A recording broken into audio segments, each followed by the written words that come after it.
kan hin jirre ija hin qabu jechuudha. Ija godhachuu hin danda'u. Karaan ittiin ija godhachuu hin danda'amu Yesuus Kiristoositti qabamanii jiraachuudhaan. Haaleluyyaa. Maqaa Waaqayyoo kan eebbifame haa ta'u. Lakkoofsa 5 irratti godhatanii ilaaltanii kutaama ilaalaa jirru kana lakkoofsi 5. Ani muka wayinichaati isin immoo damoota isaati. Inni anatti qabatee jiraatu. Anis isatti jiraadhu. Isa ija baay'ee kan godhatu anatti gargar baatanii waan tokko illee godhachuu hin dandeessan jedha. Isa anatti qabatee jiraatu. Innis immoo anatti qabatee isa anatti qabatee jiraatu isa ani immoo itti qabamee jiraadhu. Isa ija baay'ee kan godhatu. Yesuus Kiristoositti qabamnee jiraachuun Yesuus Kiristoos nu wajjin jiraachuun ija godhan. Anatti gargar baatanii waan tokko gochuu hin dandeessan kan jedhu kuni ija barbaachisu sana argamsiisuu hin dandeessan. Waanuma tokkoof iyyuu bu'aa hin qabdan isa jedhudha. Waaqayyoo nu haa gargaaru. Kanaaf damee jirma dhugaatti jiru tokko ija godhata. Lammaffaan hin badu. Hin badu amma lakkoofsa 5 kana keessatti dubbateera. 6 irratti immoo caalaatti namni anatti qabatee hin jiraanne akkuma damee sana hin gatama hin gogas. Damoota akkasiis walitti qabanii ibiddatti hin naqu hin gubatus jedha. Damoota akkasii walitti qabanii maal godhu? Ibiddatti naqu. Damoonni kun maal ta'ure hin gubatu. Sababni isaa maaliifi? Itti waan addaan ba'eef. Jirma dhugaa sanarraa waan addaan ba'eefidha.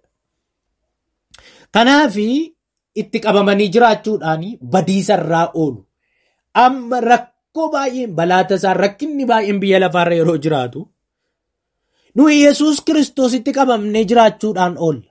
Maal jedha Daawiti? Manni kee yeroo rakkinaatti olqatti baqatanii oolannaaf ta'e jedha.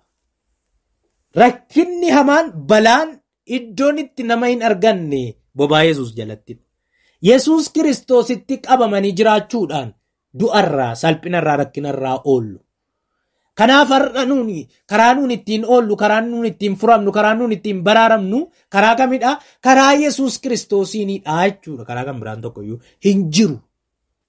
Kanaaf dameen jirma dhugaatti jiru isa lammaffaa hin gubatu jechuudha. Hin badu, hin gubatu.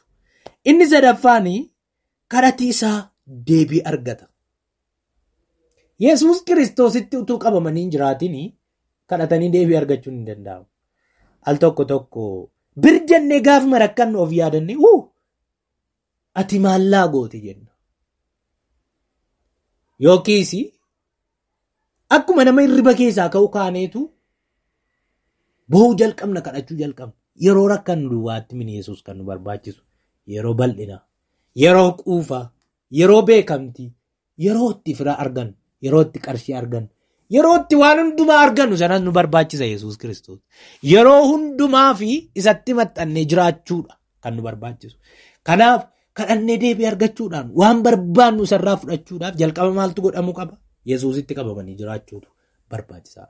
Kanaaf Yesuus Kiristoositti qabamnee jiraachuudhaan isatti qabamnee jiraachuu qabna, isatti maxxanuu qabna, isa wajjiniin jiraachuu qabna. Yeroo akkas ta'u kadhanni keenya maal ta'a? Deebii argata. Yoo akkas hin taane garuu kadhannee deebii argachuu hin dandeenyu. Kanaaf lakkoofsa 7 irratti yoo dhattanii ilaaltan akkas jedha. Isin anatti qabattanii yoo jiraattan dubbiin koos isin keessa yoo jiraate waan feetan hin kadhattu isiniifis ni ta'a.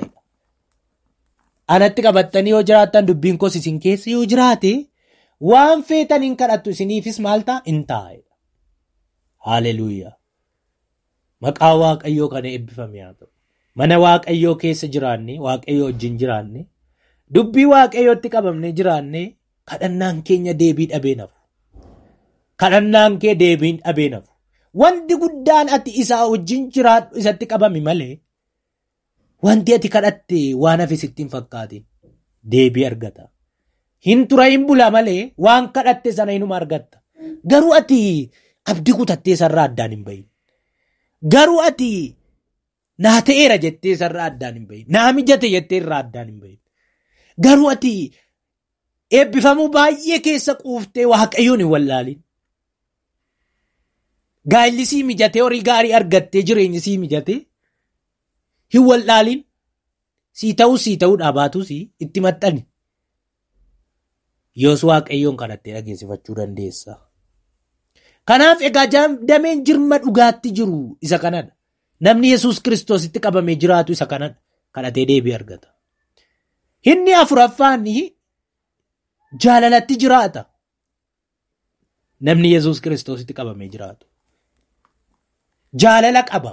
Garaa jaalalaa qaba. Nama jaallata. Yeroo hundumaa jireenya jaalalaa jiraata. Jibbi baay'eedha waan ta'eef amma jibbuma keessa bakka biyyi lafaa kun jibbaan guutuudha. Namni of malee nama hin jaallatu. Jaalala kan jedhu garuu jaalala fira, laga yookiin hiriyummaa wal jaallatan miti. Jaalalli daangaa miti nama hundumaa. Jaalala nama hundumaaf wal qixaadha inni macaafi jedhu. Jaalala isa kana qabaata namni Yesuus Kiristoositti qabamee jiraatu. Mee lakkoofsi 10 akkas jedha. Lakkoofsa 10 irratti hodhattanii ilaaltan waa'ee jaalalaa kana akkas jedha. Isuma kana kutaa keenya ilaalaa jirru kanarraa lakkoofsi 10.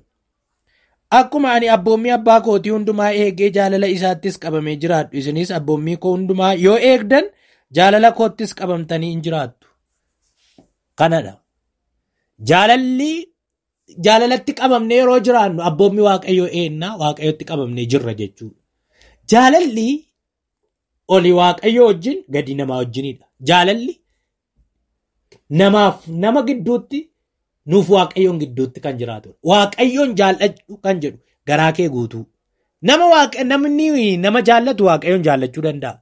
Namni waaqayyoon nama jibbee waaqayyoon immoo nan jaalladha jechuu hin danda'u. Kanaafituu karaa hundumaan jaalalatti qabamnee jiraannu. Gaafa waaqayyo wajjin walitti qabamnee jiraannu jechuudha. Gaafa waaqayyo wajjin jiraannu. Gaafa waaqayyotti maxxannu karaa hundumaan akka itti jiraannu. Kanaaf lakkoofsi 10 abboommii koo akkuman abboommii abbaa kootii eegu isinis abboommii koo yoo eegdan anatti qabamtanii yoo jiraattan abboommii koo yoo eegdanii jaalala kootti qabamtanii jiraattu jedha. Maqaa waaqayyoo haa eebbifamu. Kanaaf egaa bara mancaa yeroo ulfaataa yeroo rakkisaa kanatti yaa obboloota koo jaalalatti qabamne jiraachuun nurra jira. Waaqayyoon jaallachuu keenya namoota jaallachuu keenyatti maal ta'uu qabna? Jabaannee jiraachuutu nurra jira. Inni itti aanu lakkoofsi 5 gammachuu keessa jiraata namni waaqayyotti qabamee jiraatu. Gammachuun egaa gabaadhaan bitamu. Baay'ina horiitiin gammachuu bituun hin danda'amu. Beekamtiidhaan gammachuu bituun hin danda'amu. Gammachuun karaa tokko duwwaa argama. Karichis karaa kam? Karaa Yesuus Kiristoos. Biyya lafaa kana irratti yoo ilaaltan sooressonni addunyaa kanaa beekamoon. Namoonni biyya lafaa kana irratti beekamtii gurguddaa qaban, aangoo gurguddaa qaban nagaan dhabe yeroo jedhan kitaabota hedduu irraa tarii dubbistanii argitaniitu ta'a. Beekamtii guddaa qabaatanii nagaan eessaa argamaa jedhani kan akka Mikaayil Jaakson fa'a. Kan akka sirbitoonni bebbeekamoon qabeenyaa gurguddaa kan qaban namoonni bebbeekamoon nagaan dhabe jedhanii kan of ajjeesuu barbaadan yaalii ajjechaa yeroo isaan ofirratti geggeessan yeroo baay'een dhageessu. Nagaan waaqayyotti qabamanii jiraachuu duwwaa keessaa dhufa. Namni waaqayyotti qabamee hin jiraanne nagaa eessaayyuu fiduu hin danda'u. Nagaa biyyi lafaa kennuu hin danda'u yaa jamaa. Nagaa birrii hin kennu. Nagaa beekamtiin hin kennu. Nagaani waaqayyoon biraa qofa argama. Kanaaf nagaatti jiraata namni waaqayyotti qabamee jiraatu. Kanaaf egaa dameen jirma dhugaatti jiru kana hundumaa qaba jechuudha. Maqaan waaqayyoo haa eebbifamu. Kanaaf waaqayyotti qabamnee jiraachuu akka dandeenyuuf waaqayyo nu haa gargaaru. Yeroo gaariif qabaadhaa. Ayyaanni waaqayyoo, ulfinni waaqayyoo hunduma keessaniif haa ta'u. Dubbii kanatti qabamnee akka jiraannuuf waaqayyo nu haa gargaaru. Egaan kamisa mata duree addaatiin walitti deebina. Yeroo gaarii bal'inaan ni qabaanna. Kanaaf yeroo gabaabduu kanaaf dubbii waaqayyoo wajjiniin ilaalleerra. Dubbii kanaan akka jiraannuuf waaqayyo nu haa gargaaru. Waaqayyoon hin kadhanna. Yaa waaqayyo abbaa keenyaa galanni siif haa ta'u. Yeroo kana waan nu laatteef ulfaadhu. Dubbii kanaan jireenya keenya geeddare ija gaarii akka godhannu. Wantoota ati barbaaddu kana hundumaa akka argannuuf ati nu gargaari. Sitti qabamnee kana hundumaa akka argannu. Badiisa ooluu akka dandeenyu. Ija baay'ee godhachuu akka dandeenyu. Kadhannaan keenya deebii akka argatuuf. Jaalalatti qabamnee akka jiraannu. Gammachuun keenyas guutuu akka ta'u ayyaanni kennuuf haa baay'atu. Yaa waaqayyo yeroo kana rakkina garagaraa dhiphina garagaraa keessa kan jiran dubbii kanaan hidhaan isaanii kan cite haa ta'u. Dubbii kanaan maqaa Yesuusiin dukkanni sammuu isaanii irraa haa dhidhimu. Dubbii kanaan maqaa Yesuus Kiristoosiin ka'anii haa deeman. Humna dhiiga Yesuus Kiristoosiin fayyinni nagaan namoota kanaaf haa ta'u. Yaa Waaqayyo si kadhadheera. Obboleettii kanaaf, obboleessa kanaaf nagaan haa ta'u. Lafa isaan jiranitti furmaataan isaan qaqqabi. Ulfina keef ayyaana keetiin nu geggeessi. Kana hundumaa waan gootuuf galanni siif haa ta'u. Maqaattiin nu jaallatte ilma kee gooftaa keenya Yesuus Kiristoosiin. Ameen.